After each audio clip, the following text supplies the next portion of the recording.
السلام علیکم ورحمۃ اللہ وبرکاتہ۔ الحمدللہ رب العالمین والصلاة والسلام علی اشرف الانبیاء والمرسلین وعلی آلہ واصحابہ اجمعین، اما بعد۔ محترم و مکرم سامعین، ناظرین و حاضرین کرام، الحمدللہ جامعہ انوارے کے زیر اہتمام مختلف کتابوں کی آڈیو اور ویڈیو ریکارڈنگ کا سلسلہ جاری ہے۔ تفسیر جلالین جلد دوم کی ریکارڈنگ کا سلسلہ ہم نے شروع کیا تھا۔ الحمدللہ پچھلے درس میں سورہ احزاب کے تقریباً 2 رکوع مکمل ہوئے تھے، اور آج ہم انشاءاللہ پارہ 21 مکمل ریکارڈ کریں گے، اور پھر ساتھ ہی ساتھ پارہ 22 کا بھی ہم آغاز کریں گے۔ اللہ تبارک و تعالیٰ سے دعا ہے کہ اللہ تبارک و تعالیٰ ہمارے اس عمل کو اخلاص کے ساتھ جاری رکھنے کی توفیق عطا فرمائے، اور اس کے ذریعے سے دین اور دنیا میں کامیابی و کامرانی عطا فرمائے۔ پچھلے درس کے اختتام میں یہ کہا گیا تھا کہ تھوڑا سا حصہ جنگ خندق کا اور اس کا کچھ تھوڑا سا تذکرہ باقی ہے۔ ہم اس درس میں اس تذکرے کو لے کر پھر آگے کی جو باتیں ہیں ان باتوں پر ہم گفتگو شروع کریں گے۔ چلیے بتا رہے ہیں، لقد کان لکم فی رسول اللہ اسوۃ حسنۃ، تحقیق کہ تمہارے لیے حضور پاک علیہ الصلوۃ والسلام کی حیات طیبہ میں کیا ہے؟ اسوۃ حسنۃ، بہترین عمدہ نمونہ ہے۔ اب یہ اسوۃ 2 طرح پڑھا گیا ہے، بکسر الحمزۃ و ضمھہ، 2 طرح اس کو پڑھے ہیں۔ حسنۃ اچھا نمونہ ہے، کس کے لیے؟ اقتداء بھی، کس کی خاطر؟ اقتداء کرنے کے لیے، یعنی حضور پاک علیہ الصلوۃ والسلام کی اقتداء کرنے کے لیے حضور پاک علیہ الصلوۃ والسلام کی حیات طیبہ میں بہترین نمونہ ہے۔ کن باتوں میں اقتداء کرنا؟ فی القتال، جنگ کرنے کے سلسلے میں ہو، یا پھر والثبات فی مواطنہ، جنگ کے مقامات میں، جنگی میدان میں ثابت قدم رہنے کے سلسلے میں، کہ جیسے حضور جنگ کرتے ہیں یا پھر جنگ کے میدانوں میں ثابت قدم رہتے ہیں، تو یہ ساری چیزیں کیا ہے؟ یہ تو ایک خاص طور پر چونکہ جنگ خندق کا تذکرہ چل رہا ہے تو تفسیر میں یہاں پر ذکر کیے، ورنہ عمومی طور پر ہر معاملے میں، چاہے سیاسی ہو، معاشی ہو، یا پھر قائدانہ ہو، یا پھر آپ دیکھتے جائیں کہ مصلحانہ ہو، اصلاحی طور پر ہو، جس اعتبار سے بھی آپ دیکھیں حضور پاک علیہ الصلوۃ والسلام کی حیات طیبہ میں ان لوگوں کے لیے جو دنیا کے زندگی کے کسی بھی شعبے میں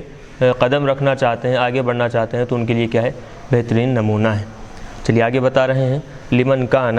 یعنی کہ تمہارے لیے، مطلب تم سے مراد کون ہے؟ یعنی تم میں سے وہ لوگ جو کان یرجو اللہ، جو اللہ تبارک و تعالیٰ سے امید رکھتے ہیں، یعنی اللہ تبارک و تعالیٰ سے ملاقات کی امید رکھتے ہیں، اور ساتھ ہی ساتھ اللہ تبارک و تعالیٰ کے عذاب سے ڈرتے ہیں، والیوم الآخرہ، اور آخرت کے دن پر یقین رکھتے ہیں، وذکر اللہ کثیرا، اور جو اللہ تبارک و تعالیٰ کثرت سے ذکر کرتے رہتے ہیں، تو ان لوگوں کے لیے حضور پاک علیہ الصلوۃ والسلام کی زندگی میں بہترین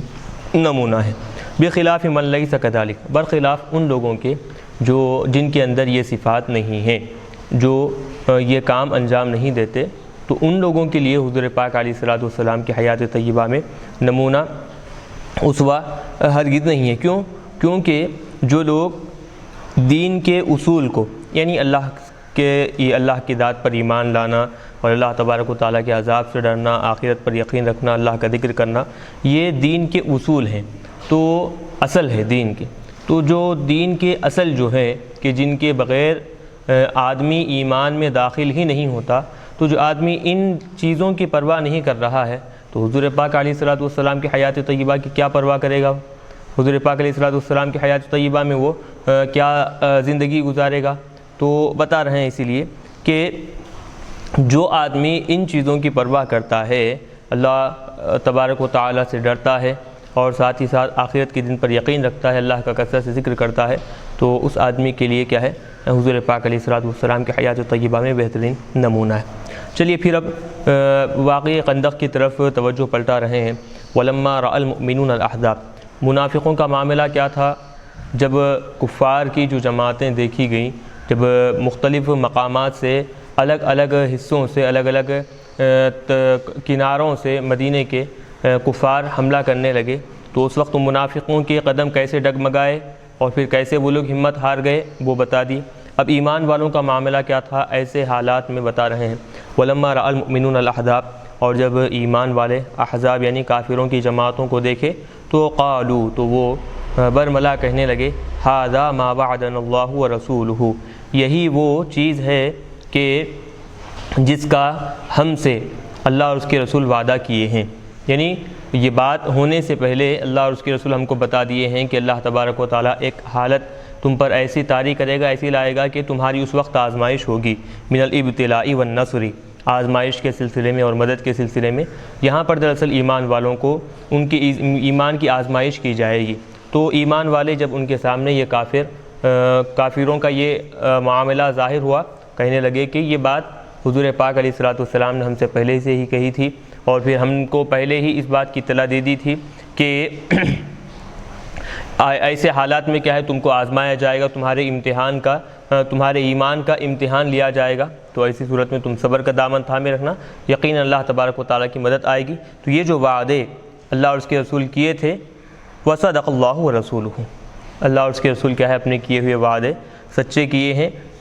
وما زادہم الا ایمانا وتسلیما، کافروں کا یہ جو لشکر آیا تو اس کی وجہ سے ان کے ایمان میں کسی قسم کی کمی اور نقص نہیں آیا، بلکہ کیا ہے ان کے ایمان میں مزید اور اضافہ ہوا کہ جب اللہ اور اس کے رسول کی باتیں ان کے سامنے ظاہر ہوئیں تو جتنا ایمان ان کے دلوں میں تھا اس ایمان میں مزید پختگی آ گئی اور مضبوطی ان کے ایمان میں آ گئی۔ تو بتا رہے ہیں وما زادہم ذالک، یہ معاملہ ان کے ایمان میں اضافہ نہیں کیا، ان کے اندر اضافہ نہیں کیا الا ایمانا، مگر کیا ہے ایمان میں، یعنی ان کے ایمان میں یہ معاملہ ان کے ایمان میں ہی کیا ہے اضافہ کیا ہے۔ کیسے؟ تصدیقاً بوعد اللہ، کیسے اضافہ ہوا؟ اللہ کا جو وعدہ تھا اس وعدے کی تصدیق کر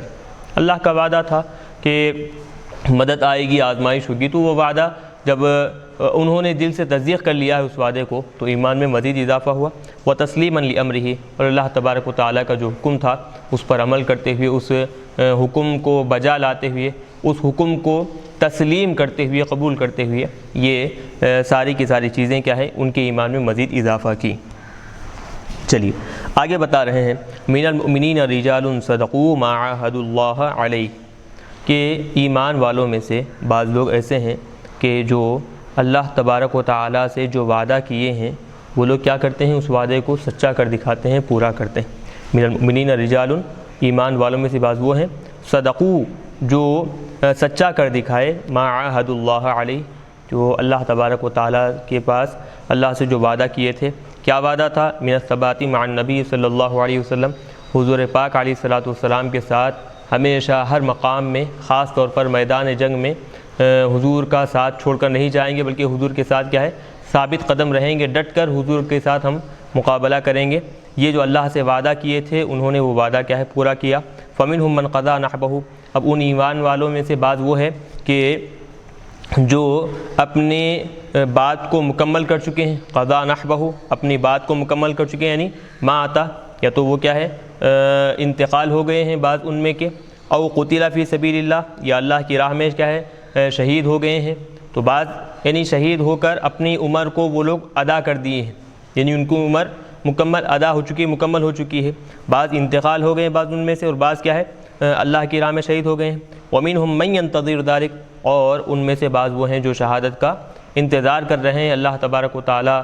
سے جو وعدہ کیے ہیں اس وعدے کو پورا کرنے کا وہ انتظار کر رہے ہیں۔ وما بدلوا تبدیلا، اور پھر اللہ سے کیے ہوئے وعدے میں وہ لوگ ذرا برابر بھی تبدیلی نہیں کیے۔ یعنی ایمان والوں کے بارے میں یہ ان آیتوں میں بیان کیا جا رہا ہے کہ جب ایسے سخت حالات تھے کہ جہاں کفار بالکل چاروں طرف سے حملہ کر ختم کرنے کی کوشش کر رہے تھے، تو ایسے سخت حالات میں بھی ایمان والوں کا ایمان کیا ہے ڈگمگایا نہیں، بلکہ وہ ثابت قدم رہے، اللہ تبارک و تعالیٰ کی نصرت اور مدد کا وہ انتظار کرتے رہے۔ اللہ سے جو وعدہ کیے تھے کہ حضور کے ساتھ رہیں گے، ہمیشہ ساتھ دیں گے، وہ وعدے کو تبدیل نہیں کیے بلکہ وہ اپنے وعدے کو پورا کیے ہیں۔ وہم بخلاف حال المؤمنین، اور یہ لوگ جو ایمان والے ہیں ان کی حالت کیا ہے؟ بالکل برخلاف ہے کس کے؟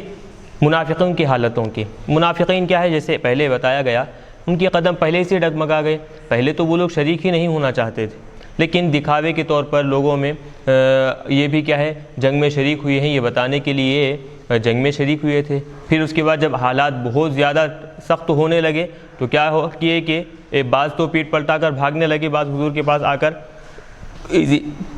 اجازت طلب کرنے لگے کہ ہمارے گھر ویران پڑے ہوئے ہیں، خالی پڑے ہوئے ہیں، دشمن حملہ کریں گے، خراب ہو جائیں گے۔ تو بہرحال بہت سارے ہیلے بہانے کر کر حضور کے پاس سے وہ منافقین کیا ہے ڈر کر بھاگ گئے، جنگ میں شریک نہیں رہے۔ ایمان والوں کا معاملہ چاہے جان کی پرواہ کیے بغیر وہ ہر حال میں کیا ہے حضور پاک علیہ الصلوۃ والسلام کے ساتھ ثابت قدم رہے، اور حضور پاک علیہ الصلوۃ والسلام کے ساتھ جنگ میں حضور کا ساتھ دینے کے لیے وہ لوگ تیار رہے۔ لیجزی اللہ الصادقین عن بصدقہم، تاکہ یہ معاملہ، یہ جو ایمان والوں کی سچائی،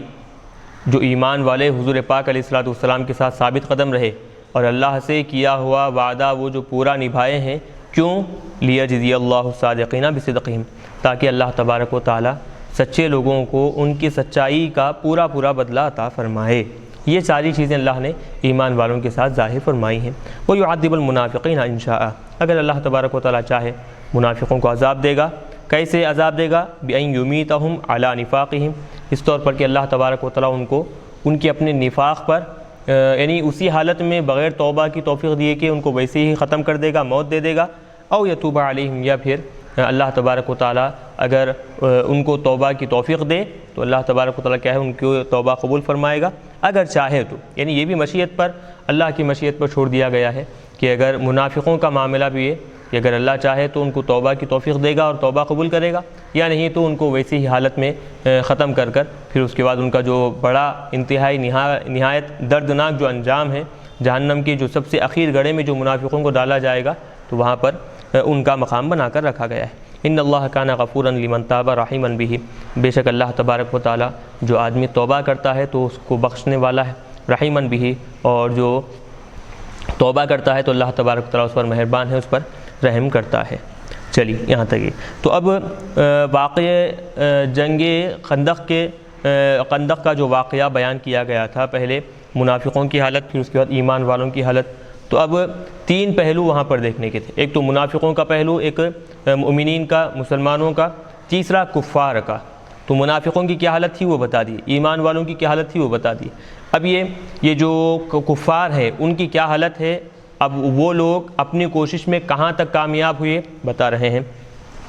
وَرَدَّ اللَّهُ الَّذِينَ كَفَرُوا بِغَيْظِهِمْ، اور اللہ تبارک و تعالیٰ کافروں کو، یعنی کافرین کی جماعتوں کو، بِغَيْظِهِمْ، ان کے اپنے غصوں کے ساتھ لوٹا دیا، یعنی جو غصے کے ساتھ مسلمانوں پر حملہ کرنے، مسلمانوں کا نام و نشان ختم کرنے کے لیے آئے تھے، وہ لوگ ویسے ہی کیا ہے ناکام و نامراد ہو کر لوٹ گئے۔ لم ینالوا خیرا، وہ اپنی مراد میں کچھ بھی کامیابی، اچھی بھلائی کچھ بھی وہ لوگ نہیں پا سکے، یعنی ان کو خوش کرنے والی، ان کی مراد پوری کرنے والی کوئی چیز انہیں حاصل نہیں ہوئی۔ من الظفر بالمؤمنین، ایمان والوں کے خلاف میں ان کو کامیابی وغیرہ حاصل نہیں ہوئی۔ لیکن یاد رکھیں کہ اتنا بڑا لشکر مسلمانوں پر حملہ کر کر آیا، اگر جنگ ہو جاتی لو بالفرض تو وہ لوگ تعداد کے اعتبار سے زیادہ تھے، تو ممکن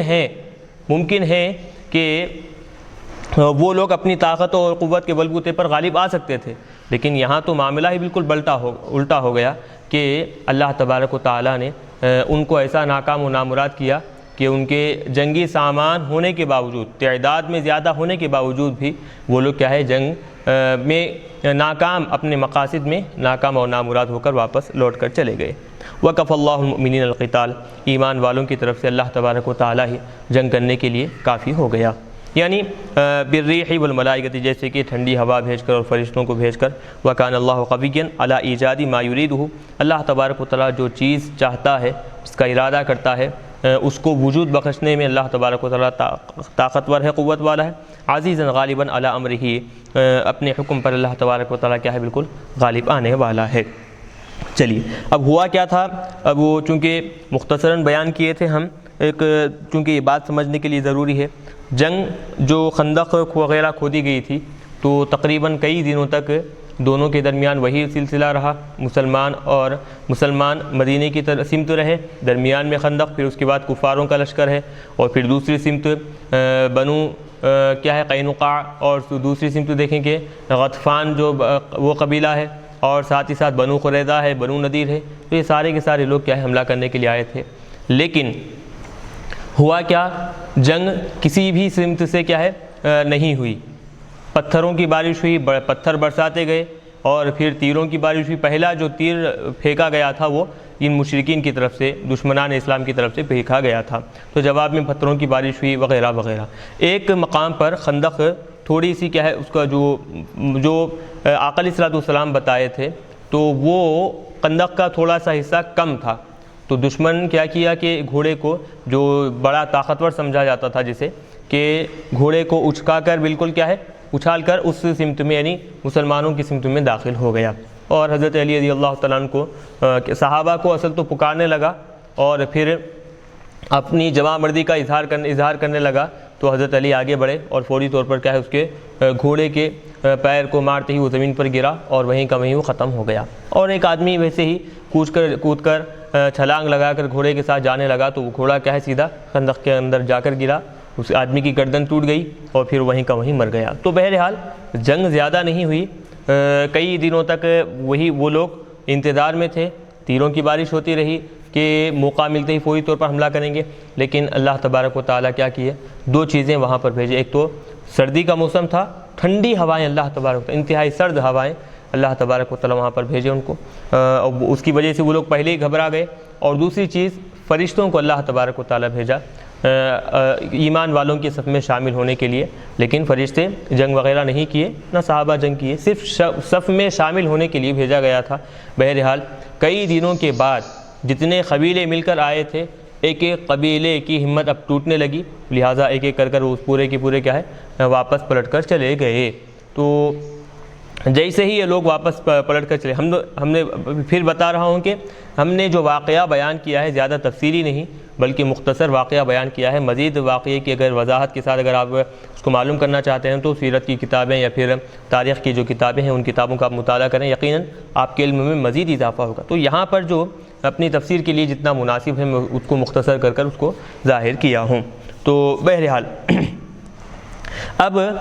چونکہ دیکھیں حضور پاک علیہ الصلوۃ والسلام کئی قبیلوں سے مدینہ طیبہ میں آنے کے بعد معاہدہ کیے تھے، تو ایک تو عہد شکنی کرنے کی وجہ سے بنو نذیر کو جلا وطن کر دیے، اور دوسرا اب معاملہ آیا بنو قریظہ کا۔ بنو قریظہ بھی ایک قبیلہ ایسا تھا کہ حضور اس سے بھی کیا ہے معاہدہ کیے تھے، وہی معاہدہ جیسے بنو نذیر سے آپ نے کیا تھا۔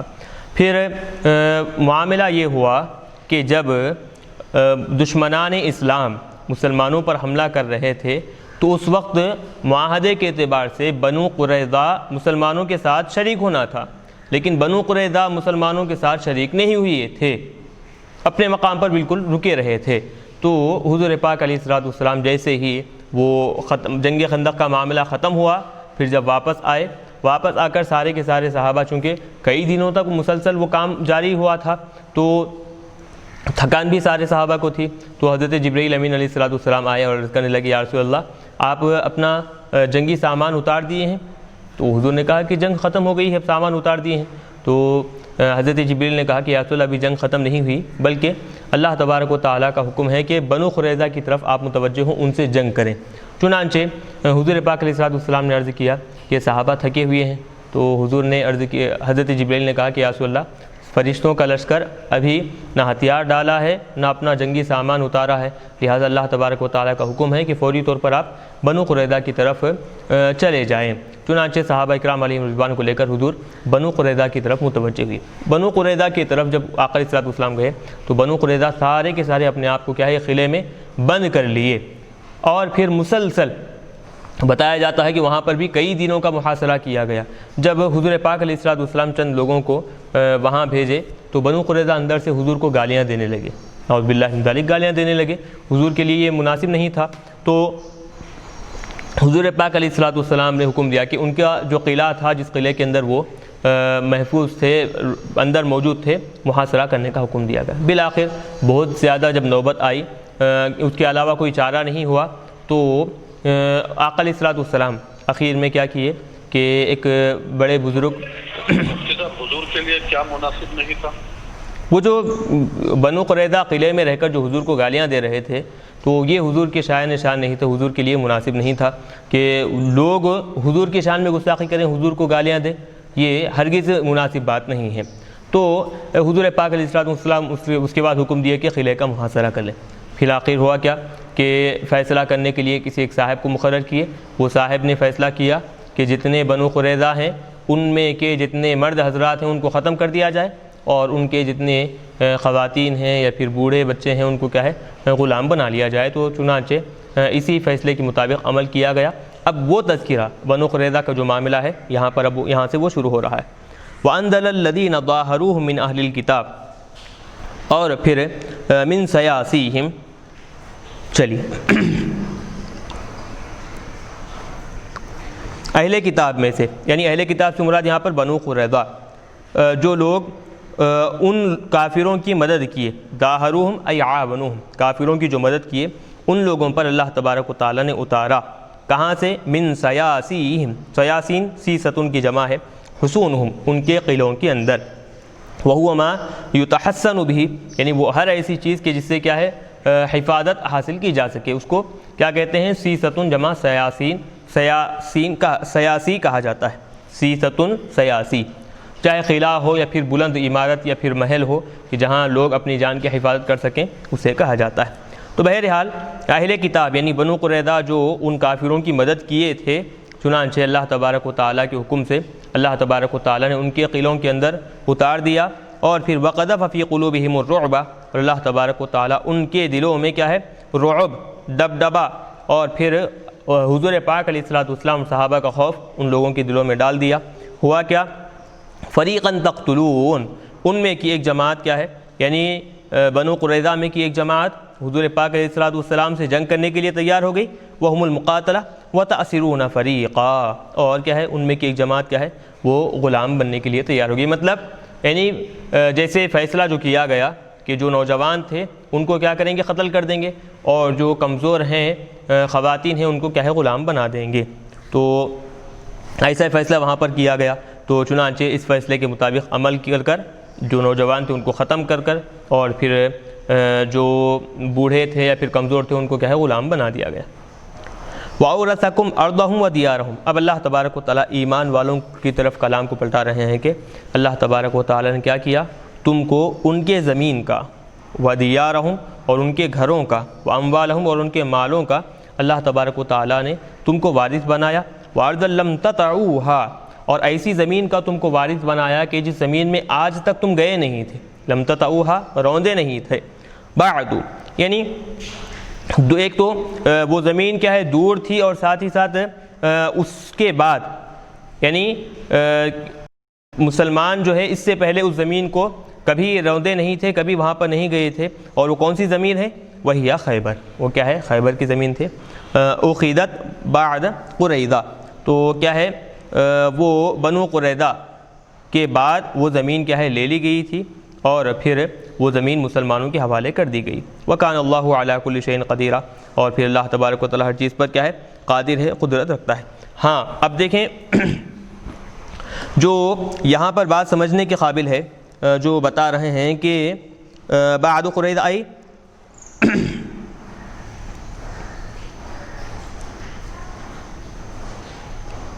یہاں پر جو ایک وہ بنو قریظہ کے بعد جو بتا رہے ہیں، تو اصل مطلب یہ کہ چونکہ مسلمان ابھی جنگی اعتبار سے بہت مضبوط ہو چکے تھے، لیکن کھیتی باڑی کرنے کے معاملات میں یا پھر اور کیا ہے باغات کو دیکھنے کے معاملات میں وہ لوگ پیچھے تھے۔ تو بنو قریظہ کے بعض لوگوں کو آقا علیہ السلام کیا کیے؟ خیبر کی ذمہ داری سونپ دی کہ خیبر کی حفاظت کرنے کے لیے آپ نے ان کو مقرر کیا تھا۔ تو بتا رہے ہیں کہ جب معاملہ یہ ہوا خیبر کا جو معاملہ ہو، خیبر کے جو بہت سارے باغات تھے وہاں پر، تو ان باغات کے پیش نظر کیا کیا گیا کہ بالآخر بنو قریظہ پہلے وہاں پر ان کو ذمہ داری دے کر رکھا گیا، پھر اس کے بعد وہاں سے بھی ان کو کیا ہی نکال دیا گیا۔ تو بہرحال وہ جو خیبر کی زمین تھی، وہ جو باغات تھے، وہ سارے کے سارے باغات کیا ہے اب مسلمانوں کے حوالے ہو گئے، مسلمانوں کو ان کا وارث بنایا گیا۔ چلیے یہاں تک یہ پورا واقعہ جو جنگ خندق کا ہے اور پھر بنو قریظہ وہ پورا بھی یہاں پر واقعہ ختم ہوا۔ اب یہاں سے ایک نیا کلام شروع کیا جا رہا ہے۔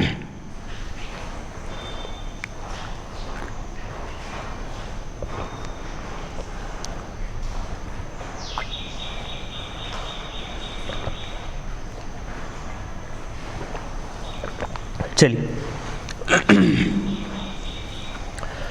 آگے بتا رہے ہیں، یا ایھا النبی قل لازواجک، اے حبیب صلی اللہ علیہ وسلم آپ اپنی بیویوں سے کہہ دیجئے، وہی 9، اور وہ اس وقت جب یہ آیت کریمہ نازل ہوئی تو اس وقت کتنی بیویاں تھیں آپ کی؟ ایک ساتھ آپ کی 9 بیویاں تھیں۔ وطلبنا منہ من زینۃ الدنیا، اور پھر وہ ساری کی ساری ازواج مطہرات حضور پاک علیہ الصلوۃ والسلام سے دنیاوی زیب و زینت کے ساز و سامان طلب کی تھی، ما لیس عندہ، اور ایسے ساز و سامان کے آقا علیہ الصلوۃ والسلام کے پاس وہ سامان موجود نہیں تھے۔ ہوا کیا تھا؟ اصل معاملہ یہ تھا کہ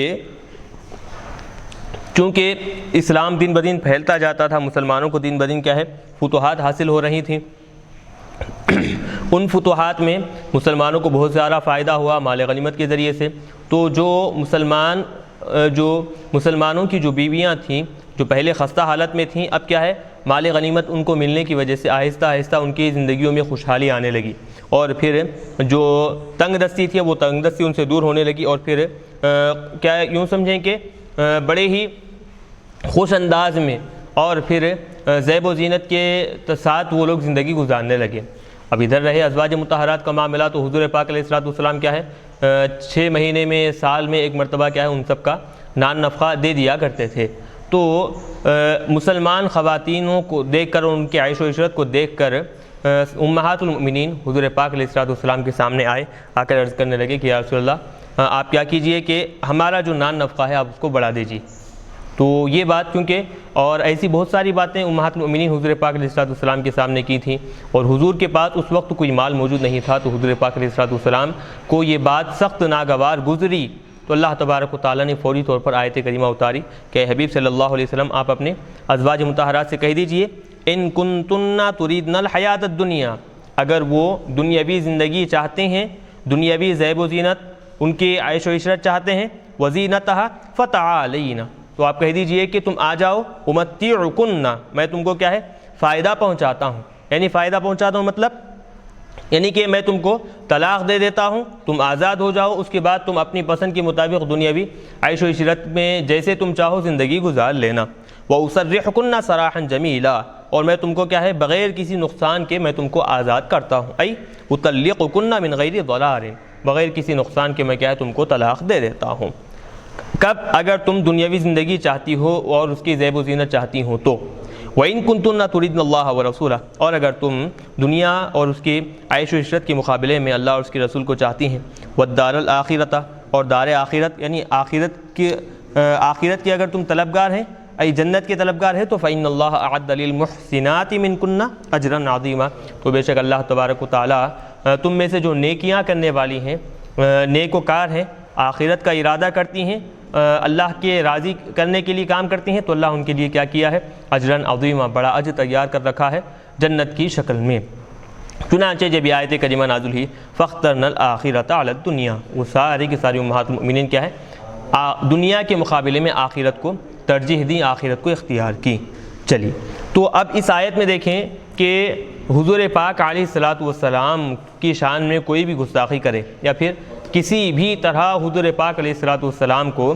تکلیف دے کوئی بھی، اللہ تبارک و تعالیٰ کی یہ بات ہرگز پسند نہیں، اور اللہ تبارک و تعالیٰ اگرچہ وہ تکلیف دینے والے، تکلیف جو پہنچی ہے وہ حضور کے گھر والے ازواج مطہرات ہی کیوں نہ ہو، تب بھی حکم یہی ہے کہ ہرگز ان کے لیے مناسب نہیں ہے کہ حضور پاک علیہ الصلوۃ والسلام کو تکلیف پہنچائیں۔ اللہ نے فوری طور پر رد میں یہ آیت کریمہ اتاری اور پھر حکم دے دیا کہ کوئی بھی ایسا عمل ہرگز نہ کریں جس سے حضور کو تکلیف پہنچتی ہو۔ اس کے بعد جو واقعہ ہے وہ کہ حضور پاک علیہ الصلوۃ والسلام مسلسل کیا ہے کہ 1 مہینے تک حضور پاک علیہ الصلوۃ والسلام خاموش رہے، یعنی کسی سے کوئی کلام نہیں کیے، یعنی صرف نماز کا وقت ہوتا تو نماز کے لیے حضور تشریف لاتے، نماز پڑھاتے، سیدھے اندر کمرے خاص میں تشریف لے جاتے۔ تو صحابہ پر یہ حالت بہت ناگوار گزری، اور پھر سخت صحابہ اکرام علیہم رضوان پریشان ہو گئے، تو ہمت کر حضرت ابوبکر صدیق رضی اللہ تعالیٰ عنہ حضور پاک علیہ الصلوۃ والسلام کے پاس آنے کی اجازت طلب کیے، اجازت ملی، آ گئے، اور پھر حضرت عمر اس کے بعد تشریف لانے کی اجازت طلب کیے، اجازت ملی، آ گئے۔ اس کے بعد حضور پاک علیہ الصلوۃ والسلام کی حالت کو دیکھ کر حضرت عمر فاروق رضی اللہ تعالیٰ عنہ نے کہا کہ میں ایک ایسی بات کروں گا کہ حضور میری بات سن کر کیا ہے خوش ہو جائیں گے۔ وہ کیا بات تھی؟ حضرت عمر نے اپنی بیوی کے بارے میں کہا اگر وہ میری بیوی مجھ سے حد سے زیادہ نان نفقہ طلب کرے، حد سے زیادہ مطالبہ کرے، تو میں اس کی کیا ہے گردن دبوچ لوں گا۔ تو یہ بات سن کر حضور پاک علیہ الصلوۃ والسلام کیا ہے فوری طور پر مسکرا دیے۔ اس کے بعد آقا علیہ الصلوۃ والسلام نے کہا کہ دیکھو یہ جو میری بیویاں ہیں یہ لوگ کیا کہہ رہی ہیں کہ حد سے زیادہ مجھ سے نان نفقہ طلب کر رہی ہیں۔ تو حضرت ابوبکر فوری طور پر اٹھے اور پھر حضرت عائشہ کی گردن دبائے کیونکہ بیٹی تھیں، اور حضرت عمر بھی فوری اٹھے، حضرت حفصہ کی گردن دبائے تو اور پھر سختی سے کہنے لگیں کہ کیا تم لوگ حضور سے ایسی چیزوں کا مطالبہ کرتے ہو جو حضور کے پاس نہیں ہیں؟ تو حضور پاک علیہ الصلوۃ والسلام ابھی یہی حالت تھی کہ اللہ تبارک و تعالی نے آیت کریمہ نازل فرمائی۔ تو جیسے ہی آیت کریمہ نازل ہوئی اور دونوں چیزوں کا اختیار دیا گیا، دنیا آخرت، دنیاوی طلبگار اگر ہیں تو حضور آزاد کر دیں گے، اپنی پسند کے مطابق زندگی گزار لیں، آخرت کے اگر طلبگار ہیں تو دنیا میں ساری زندگی حضور کی معیت نصیب ہوگی، سنگت نصیب ہوگی، اور آخرت میں بھی تمہیں کیا ہے بلند مقام اللہ تبارک و تعالیٰ کی طرف سے ملے گا۔ تو جب یہ دو چیزیں اللہ تبارک و تعالیٰ نے کھلے انداز میں ان پر اتاری تو سارے کے سارے ازواج مطہرات کیا ہے یہ آخرت کو ترجیح دیے دنیا کے مقابلے میں۔ پھر اس کے بعد اس طرح کے مطالبے، اس طرح کی باتیں حضور پاک علیہ الصلوۃ والسلام سے ہرگز نہیں کیے۔ تو یہ واقعہ، بہت سارے واقعات بیان کیے گئے ہیں لیکن یہ واقعہ یہاں پر زیادہ مناسب اور پھر مفسرین کرام نے اسی واقعے کو زیادہ درست قرار دیا ہے۔ اب دیکھیں کہ ازواج مطہرات حضور پاک علیہ الصلوۃ والسلام کی کل کیا ہے 11 ازواج مطہرات ہیں، اور دونوں کا انتقال تو حضور پاک علیہ الصلوۃ والسلام کی حیات میں ہی ہوا تھا۔ ایک حضرت خدیجہ اور پھر حضرت زینب بنت خزیمہ، یہ دونوں کا انتقال تو پہلے ہوا تھا۔ بقیہ جو 9 ہیں بیک وقت وہ نکاح میں تھیں، جیسے یہاں پیچھے بتا دیے وطلبنا وہن 9 جو بتائیں، اور وہ اس وقت یعنی جب یہ واقعہ صادر ہوا تو اس وقت کیا تھے 9 ازواج مطہرات حضور پاک علیہ الصلوۃ والسلام کے نکاح میں تھیں۔ چلیے آگے اور مزید بیان کیا جا رہا ہے امہات المؤمنین کو، ازواج مطہرات کو کیا ہے مزید احکامات دیے جا رہے ہیں۔ کیا ہے وہ؟ یا نساء النبی من یأتی منکن بفاحشۃ مبینۃ یضاعف لها العذاب ضعفین۔ اب دیکھیں پہلے آیت کے مفہوم کو سمجھ لیں تو بات آسانی سے سمجھ میں آئے گی کہ امہات المؤمنین جو حضور پاک علیہ الصلوۃ والسلام کی پاک بیویاں ہیں، وہ اگر نیک کام کریں گے تو عام عورتوں کے مقابلے میں ان کے نیک کاموں کا بدلہ دوگنا دیا جائے گا، یعنی دوگنا ثواب ان کو دیا جائے گا۔ یہ ہو گئی بات۔ اس کے برخلاف اگر وہ گناہ کا کوئی عمل ان سے سرزد ہوگا، گناہ کا کام کریں گے، تو عام عورت اگر گناہ کا کام کرے گی تو جتنی سزا ہوگی، تم اگر گناہ کا کام کرو گے تو اس سے دوگنا سزا تم کو دی جائے گی۔ یعنی جیسے نیکیوں میں حضور کی صحبت کی وجہ سے تم میں ثواب میں تمہارے دوگنا اضافہ کیا جا رہا ہے، تو تمہاری پکڑ میں بھی، تمہاری سزا میں بھی کیا ہے دوگنا اضافہ کیا جائے گا۔ یہ حکم یعنی خلاصہ کیا ہے کہ تم عام عورتوں کی طرح نہیں ہو، تمہارے احکامات عام عورتوں کے احکامات سے کیا ہے بالکل مختلف ہیں۔ کیوں؟ کیونکہ حضور پاک علیہ الصلوۃ والسلام کے نکاح میں ہوں، ازواج مطہرات ہیں تم، امہات المؤمنین ہیں، مؤمنین کی روحانی مائیں ہیں تم، لہذا احکامات تمہارے بالکل مختلف ہیں۔ کیا ہے؟ اب یہاں سے ایک ایک کر حکم بتا رہے ہیں۔ یا نساء النبی، اے نبی پاک علیہ الصلوۃ والسلام کی بیویوں، من یأتی منکن بفاحشۃ مبینہ، تم میں سے جو کوئی بھی واضح انداز میں گناہ کا کام لائے، یعنی تم میں سے کسی سے کیا ہے واضح گناہ کا کام سرزد ہو، گناہ کا کام تم سے سرزد ہو۔ اب یہ یاد رکھیں کہ ایک عربی زبان کا قاعدہ ہے، فاحشۃ کا جو لفظ ہے بغیر الف لام کے جب آئے گا تو مطلق برائی مراد ہوگی، بغیر الف لام کے مطلق برائی مراد ہوگی۔ اگر الف لام کے ساتھ آئے تو وہاں پر زنا مراد لیا جائے گا۔ تو چونکہ بفاحشۃ یہاں پر لائے ہیں تو کیا ہے مطلق برائی، یعنی تم میں سے جو کوئی کھلے انداز میں علی الاعلان برملا برائی لے کر آئے، برائی کا کام کرے۔ تو اب یہ مبینۃ دو طرح اس کو پڑھا گیا ہے، یعنی ایسا کام کرے کہ جس کی برائی بالکل واضح ہو گئی ہے، یا پھر واضح بری بات کرے، برا کام کرے، تو یضاعف لها العذاب، تو اس برائی کا عذاب بھی کیا ہے یضاعف دوگنا کیا جائے گا، ضعفین دو چند حصوں میں، دوگنے حصے میں تم کو کیا ہے اس کا عذاب دیا جائے گا۔ ابھی یضاعف جو لفظ آیا ہے تو بتا رہے ہیں وفی قراءۃ یضاعف، اور ایک قراءت میں کیا ہے یضاعف تشدید کے ساتھ پڑھا گیا ہے، وفی اخری اور ایک تیسری قراءت میں نضاعف بھی پڑھے ہیں، یعنی ہم کیا کریں گے تمہارے عذاب میں اضافہ، دوگنا اضافہ کریں گے۔ تو نضاعف پڑھیں گے تو ایسی صورت میں العذاب نصب سے پڑھا جائے گا۔ کیوں؟ نضاعف فعل فاعل ہے تو العذاب کیا ہے اس کا مفعول بن جائے گا کہ ہم ان کے عذاب میں مزید دو چند اضافہ کریں گے۔ نضاعف بالنون معه ونصب العذاب، تو ہم کیا کریں گے کہ اس کی سزا کے ساتھ ساتھ ہم مزید 2 تنز اضافہ کریں گے. اب ایسی صورت میں نضاعف اگر پڑھیں گے تو نصب العذاب، عذاب کو یعنی العذاب جو ہے اس کو نصب سے پڑھا جائے گا. تو خلاصہ کیا نکلا، اگر تم میں سے کوئی بھی برائی کا کام انجام دے، چاہے وہ برائی بالکل واضح ہو یا پھر علل اعلان لوگوں کے سامنے برائی کا کام کرے، تو ہم کیا کریں گے، اس برائی کے عذاب میں 2 چند اضافہ کریں گے، 2 گنا ہم کیا ہے عذاب ادا کریں گے، تم کو دیں گے. ضعفی عذاب غیرہن، ان کے علاوہ اگر کوئی کرتا تو جتنا عذاب دیا جاتا اس کا ڈبل عذاب تم کو دیا جائے گا، ای مثلی، اس کی طرح 2 گنا عذاب تم کو دیا جائے گا. وکان ذلک علی اللہ یسیرا، اور یہ چیز کیا ہے اللہ تبارک و تعالیٰ پر بالکل آسان ہے. اب یہاں تک دیکھیں احکامات کا سلسلہ ایک ایک کر آگے جاری ہے، لیکن اب یہاں پر پارے 21 مکمل ہوا. اب یہاں سے ہم پارے 22 شروع کر رہے ہیں. ومن یقنط منکن للہ ورسولہ. تو اب ہم ایسا کریں گے کہ اس درس کو یہیں پر روکیں گے اور پھر آئندہ درس میں ہم کیا ہے پارے 22 کا آغاز کریں گے. وصلی اللہ تعالی وسلم علی خیر خلقہ محمد وآلہ واصحابہ اجمعین برحمتک یا ارحم الراحمین والحمد للہ رب العالمین.